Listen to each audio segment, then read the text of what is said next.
Às vezes isso acontece com gente com significados humanos infinitamente menores e sem o significado espiritual da divindade encarnada.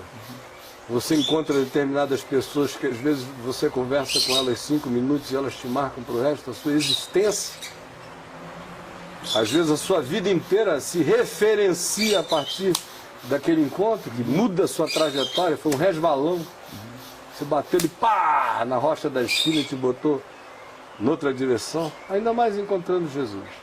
Então a história que estaria descrita no manuscrito no mosteiro tibetano, que teria sido traduzida pelo Nicholas Notovitch, não tem nenhuma contradição com o Evangelho.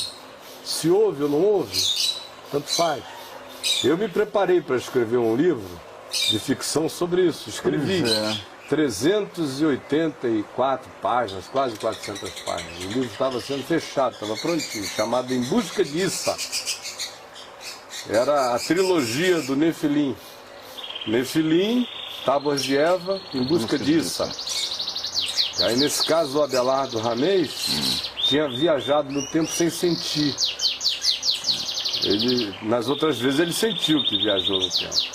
Mas dessa vez não, ele de fato estava viajando pela Índia e na viagem dele, num search espiritual que ele estava fazendo, que se misturava também com uma busca arquetípica de uma mulher, de uma figura feminina que existia dentro dele, chamada Krisha, que ele vivera uma experiência com ela no mundo paralelo, lá no livro Nefilim, no mundo real e paralelo, ele alterna as experiências, e depois ele se separa dela, e ele fica com aquela fixação de encontrá-la. Ele ouve dizer que ela tinha viajado para a Índia e ele vai. E nessa viagem, ele viaja no tempo sem sentir, porque o interior da Índia e do Tibete, se o cara não souber que nós estamos no século XXI, se você chegar hoje, ainda hoje lá, é interessante. Quanto mais quando o Abelardo se vê antes da Idade Média, inclusive. Tanto faz.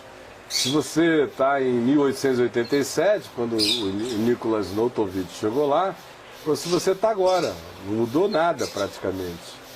O tempo está parado ali.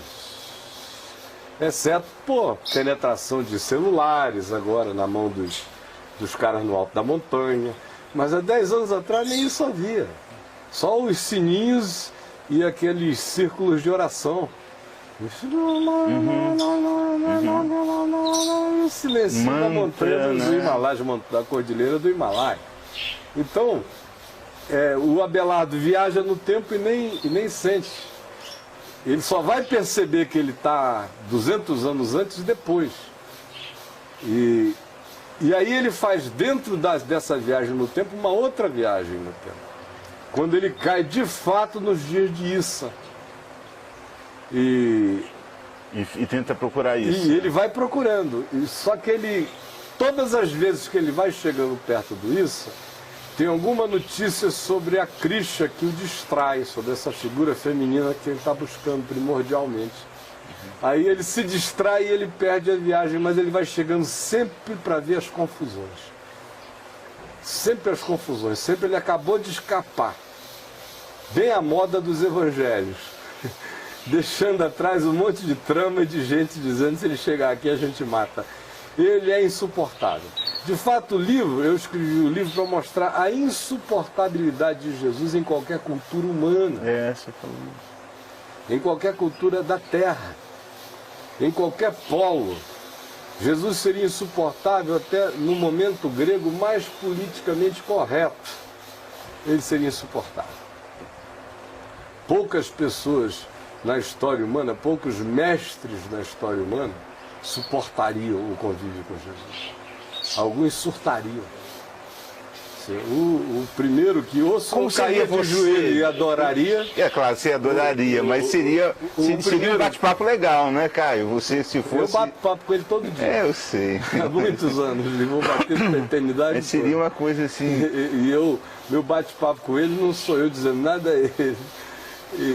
Mas, Caio, eu tenho uma pergunta para fazer sobre aquele documentário. Olha só. é extremamente herética, mas eu queria até o fim da pergunta. São as palavras de Jesus que nos transformam. Perfeito. Você prega o tempo todo sobre as palavras, sobre o Evangelho, sobre aquilo que ele ensinou.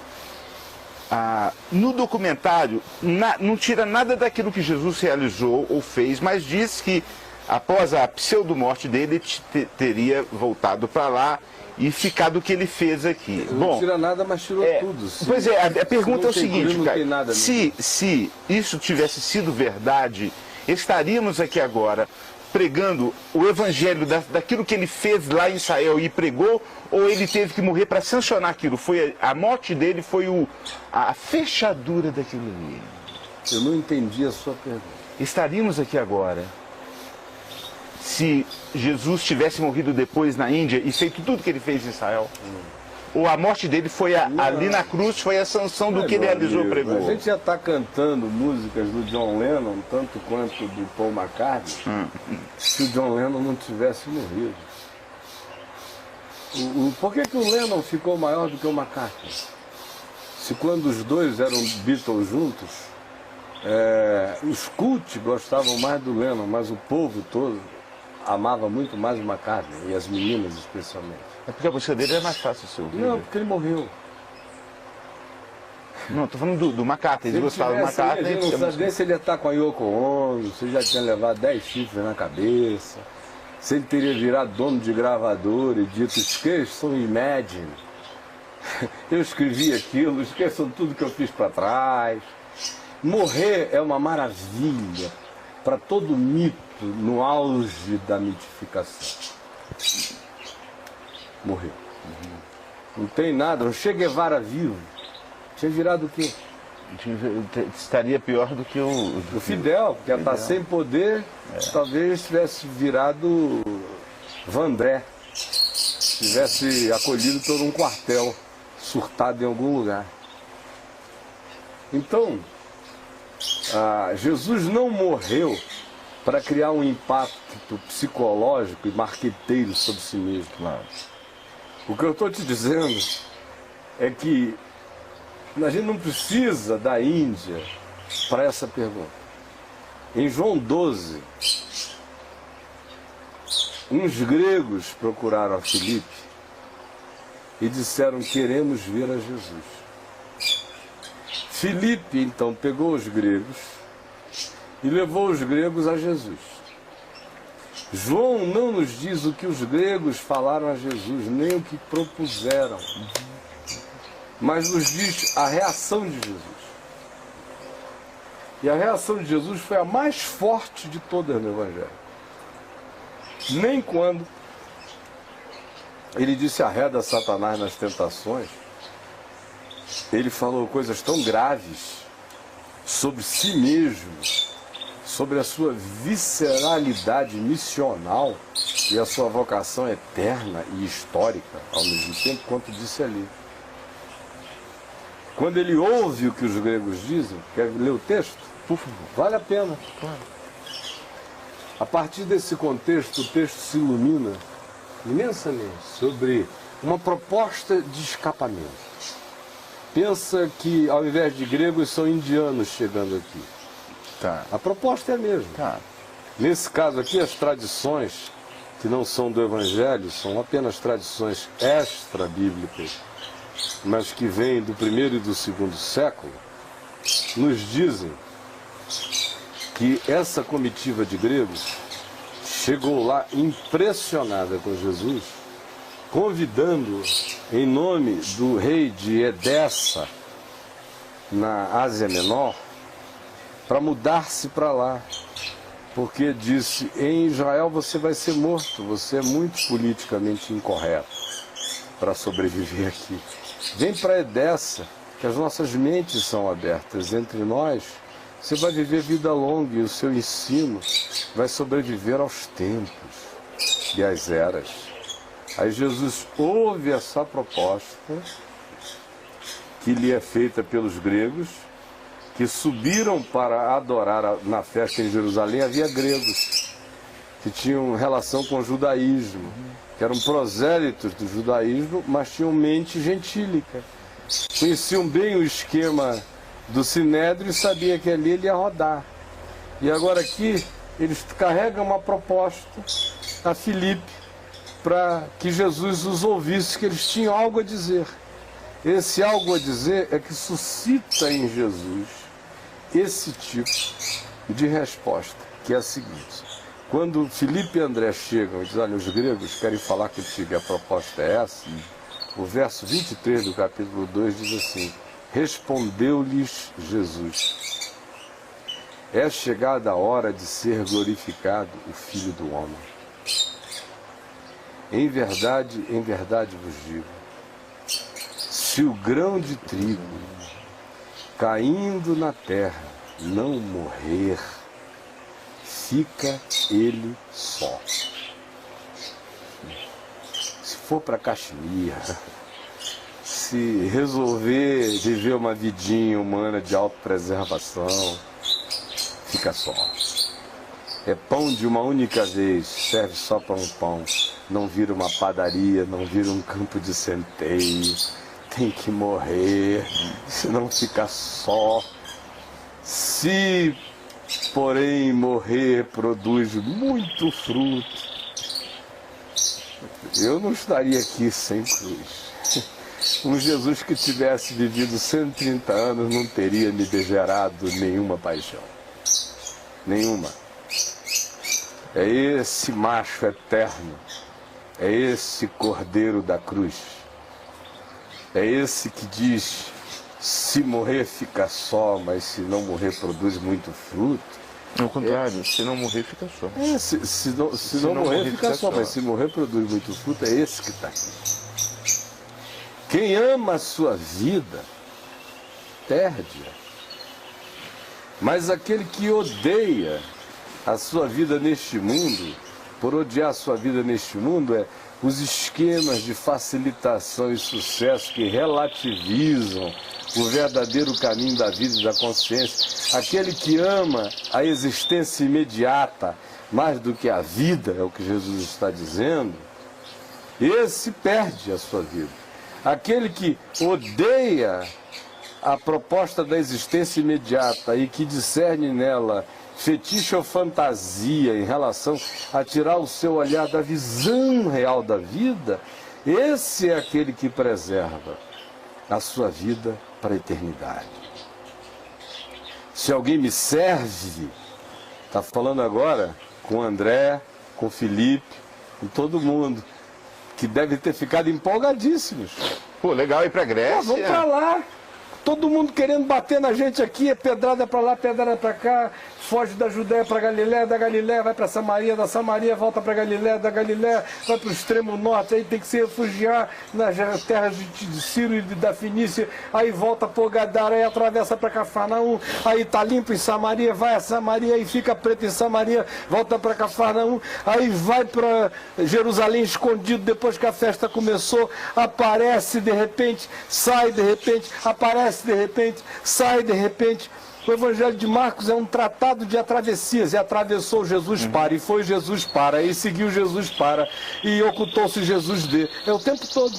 O manual de guerrilha dos Evangelhos é Marcos. Então, esses carinhas aqui, Filipe, André, essa moçada, se vamos lá, Senhor. Poxa vida, são nossos Seria irmãos. como nos convidar para ir para Nova York? Ou pra... Que nada. Seria convidar a gente para a cidade. Eu estou de saco cheio de Nova York. Claro, uma cidade assim, seria uma cidade importante, uma cidade bonita. Não, para mim era tipo assim, no auge daquele dossiê Caimã, que eu queria morrer. Se eu não tivesse 4 filhos para criar, era como eu ter podido ir morar no interior da floresta amazônica.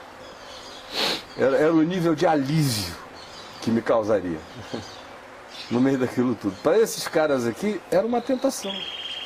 Aí vem Jesus e diz isso. E agora olha para eles e diz, se alguém me serve, siga-me.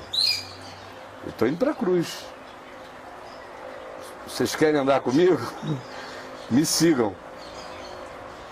E onde eu estou, ali estará também o meu servo.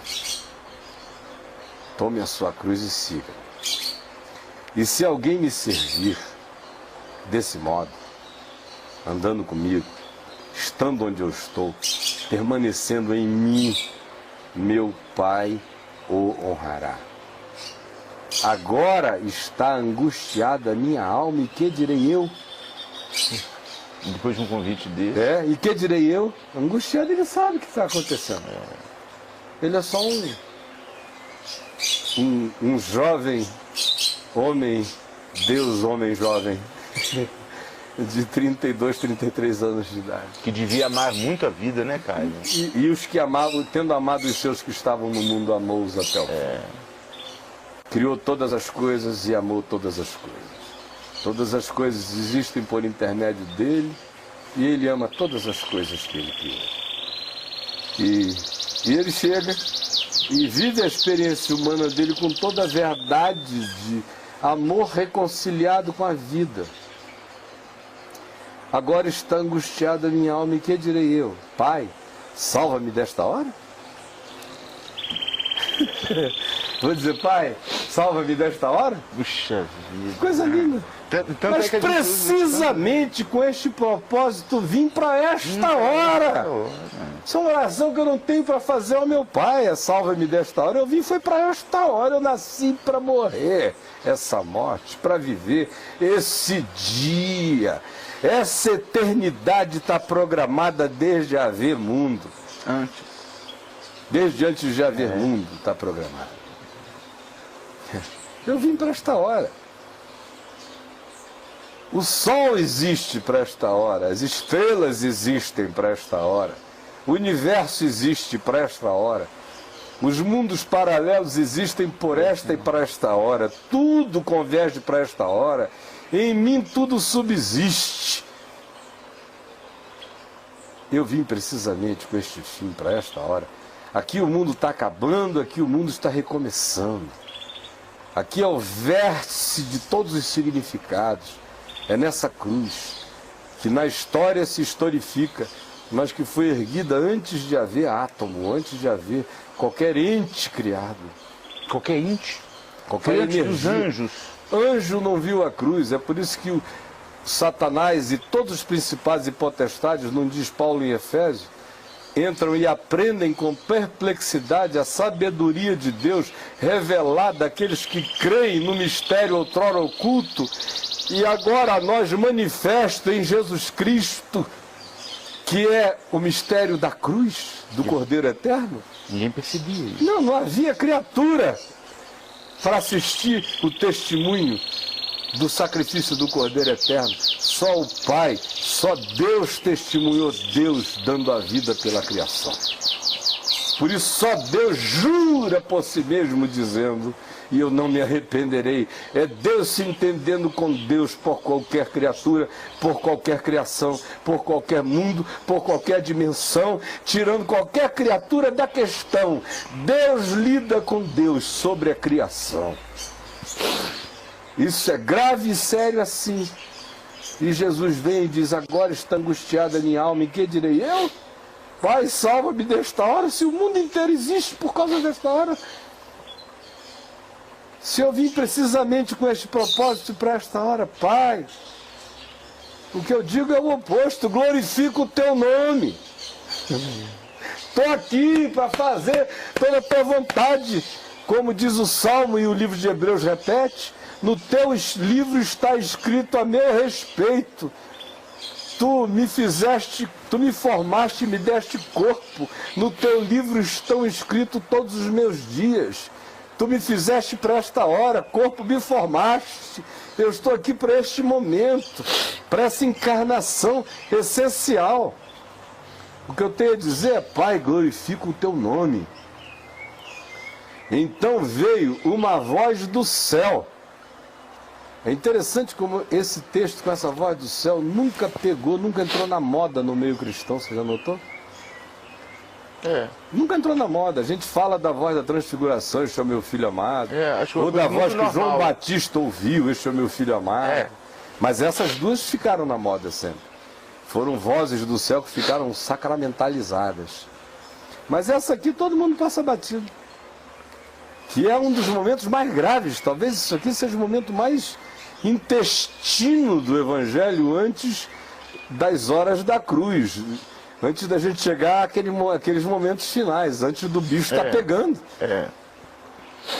Olha só, então vem uma voz do céu que diz: eu já o glorifiquei e ainda o glorificarei. A multidão já glorifiquei o meu nome. Ele respondendo para o filho. Mas a multidão ouviu, o meu nome. Todo mundo ouviu. Olha só, a multidão, pois, que estava ali, tendo ouvido a voz, dizia ter ouvido um trovão. E foi como João, em frente a Jesus Cristo, que ouvia a voz de muitas águas. Né? Outros diziam, foi um anjo que falou.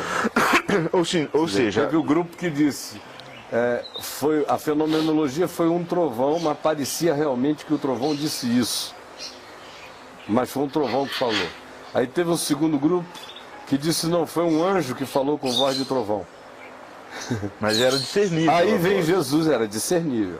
Aí vem Jesus e explicou, disse, não foi por mim que veio esta voz. Não disse se foi o trovão, se foi anjo com voz de trovão. Jesus nunca deu explicação. Para ele, o que importava era o dito, não era a fenomenologia, não era a mídia, não era o meio, era o que era. Sempre foi. Mídia sempre esteve a serviço. Então, não é fim, é meio. Aí vem, ele diz, não foi por mim que veio esta voz, e sim por vossa causa. Eu não preciso de voz alta, de nada disso. O trovão de Deus ecoa em mim o dia inteiro. Chegou o momento de ser julgado este mundo, e agora será expulso o príncipe deste mundo. Vai para Caxemira, o diabo continua dono de todas as paradas. Agora, sem cruz, meu irmão, não tem... Não tem Jesus glória. Ia fazer lá na Caxemira se o reino dele era lá? O que Jesus ia... Então, ficou muito pode simples, ter passado, ido, se quiser. Não, estou falando depois da cruz. Depois da cruz, meu irmão, só tem ressurreição. Só ressurreição. Então, qualquer outra coisa, aí viola o Evangelho por completo. E a desimportância disso é total. Pois é, isso eu tô pelo falando. simples fato de que o Jesus dos Evangelhos é uma controvérsia em qualquer contexto humano. Assim como, por exemplo, aí alguém me pergunta, o que você acha que aconteceu para que essas culturas tão distantes tenham ficado impregnadas com essas ideias? Sobre o Issa, sobre Jesus na Índia, em Caxemira, no Afeganistão, na Pérsia, nesses lugares todos. Número um, há coisas que parecem ser universais, não é? Eu sou o cara que crê na ordem de Melquisedeque. Eu também. A minha vida inteira.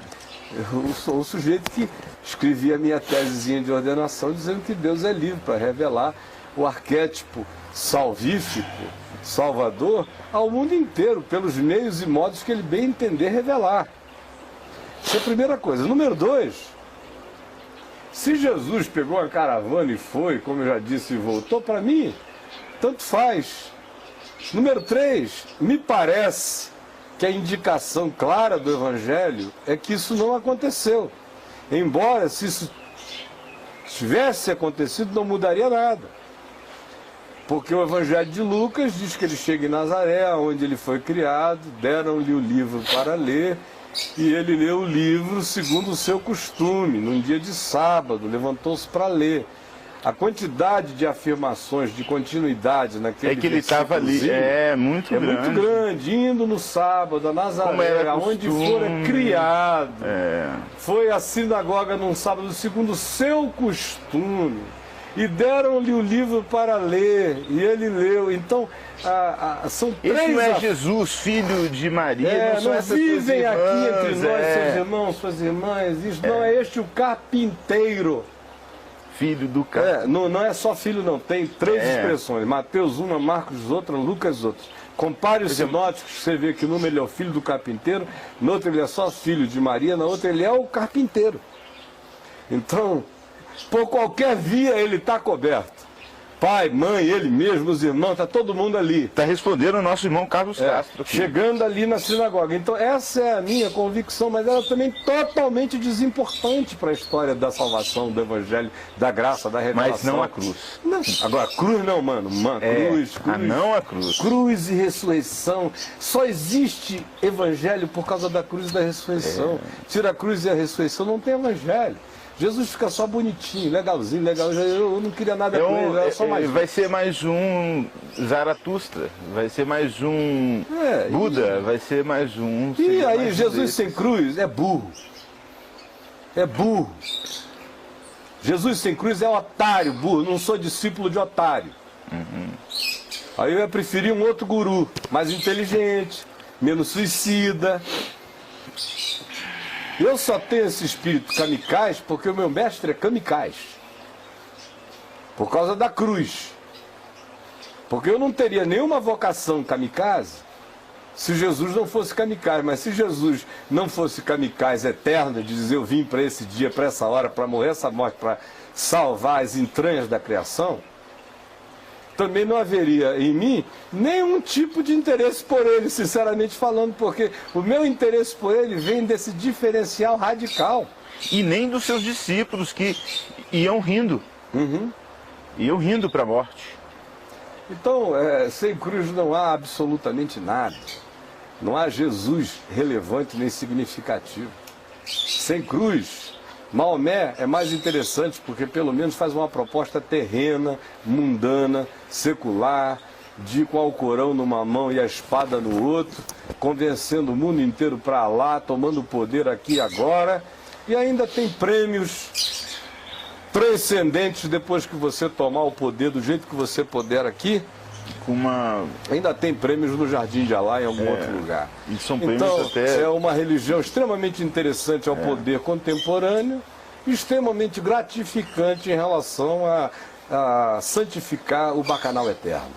Então era muito mais interessante, muito mais palatável se eu desejasse uma espiritualidade religiosa bem terrena, bem animal, bem basiquinha, bem medíocre. Se eu quisesse uma mais intimista, eu certamente seria taoísta. Taoísta. O budismo é muito pouco taoísta fala da melado para mim. É muito estéril para o meu gosto. O taoísmo cairia melhor para mim. Agora, Jesus, sem cruz e sem salvação, ficando ali apenas para correr riscos e brigar, por quê? Ele não queria salvar o templo, não queria salvar o judaísmo, não queria salvar o sinédrio, não queria salvar coisa nenhuma. A pergunta é, por quê? Se ele mesmo não cria em ressurreição porque escapou da morte e fugiu para Caxemir, então para quê? Que homem é esse? Em que ele me inspira? Milagrinho? Que Deus é esse? Começa a questionar tudo, sou mais o Chris Angel. Então, Jesus sem cruz não interessa. Absolutamente não interessa a mim. Não é por causa do cristianismo, nem por causa de nenhum dogma. Eu estou falando como homem. Eu, como homem, não tenho nenhum interesse num Jesus sem cruz e sem ressurreição. E se a gente analisar, fica totalmente desfocada a Bíblia, a palavra de Deus. Você não consegue emendar nada, nem do Novo Testamento, nem do Velho Testamento. Fica tudo sem nexo se não houver a cruz. Os sacrifícios, para que serviriam os sacrifícios? Para que serviriam a vinda para aquele povo, para a construção de uma palavra, de uma Bíblia que foi escrita. Para derramamento de sangue não há remissão de pecados. Pois né? Tanto sangue derramado e vem o Cordeiro de Deus, aí foge da raia. Foge da raia. O Cordeiro eterno vira uma cabrinha frouxa. Não dá. Uma cabritinha, eu vou para Caxemir. Traz outro carneiro aí. Bota um bode aqui que eu não nasci para isso, não. Isso não parece com Deus. Não tem nada a ver com o meu Ele é macho, né? E aí, meu irmão, a história em si do mosteiro tibetano, do texto antigo, a tradução do Nicholas Notovitch, nada disso colide com o Novo Testamento. É apenas uma historinha paralela, interessante. Se for ficção é interessante, se não for ficção apenas agrega um valor histórico. Sim. Mas o cerne de tudo continua a estar nos 4 evangelhos, no que ele ensinou, fez, na morte e na ressurreição, no testemunho do Jesus ressuscitado aos seus discípulos, durante 40 dias e 40 noites, e no surto dos discípulos pregando a ressurreição até a morte. No surto do seu pai, Caio. O surto do seu pai. O meu pai, de tantos quantos fizeram a mesma coisa. O seu surto, o meu surto, claro. O surto de toda. Se não tiver cruz, não teria surto. É interessante. Então,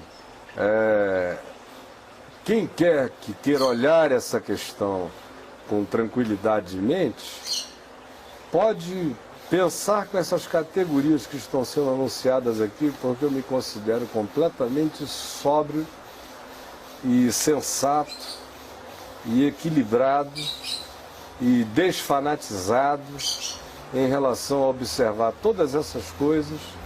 E também, se eu excluísse a minha própria convicção em fé em relação a Jesus como encontro pessoal que eu tive com ele, e que é um exercício que eu sempre faço, quando eu olho para qualquer coisa, eu digo, deixa eu agora me esquecer de quem eu sou e de quem eu conheço, de fato, e olhar só com os olhos mais isentos possível, como se eu fosse um observador neutro. Não existe essa neutralidade absoluta em ninguém, mas você se esforça para ir até onde consiga.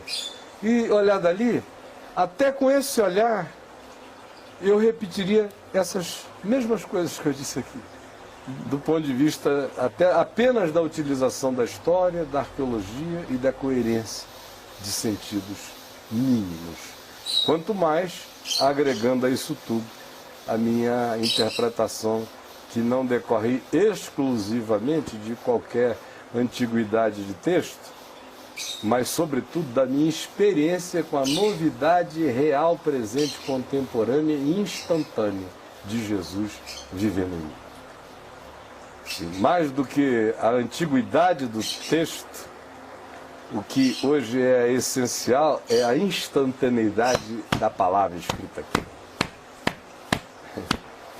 Agora, essa é uma questão que diz respeito a mim. Alguém ouve lá e diz, isso diz respeito à fé. É aquilo que é o espírito dele que testifica. Mas isso é subjetividade e existencialidade diz respeito à fé. Mas mesmo que eu deixe isso de lado e olhe só objetivamente, com os critérios da objetividade histórica, arqueológica, eu não chegaria a outra conclusão também, a não ser essa mesmo. Alguém quer perguntar mais alguma coisa? Do contrário, a gente encerra mais cedo.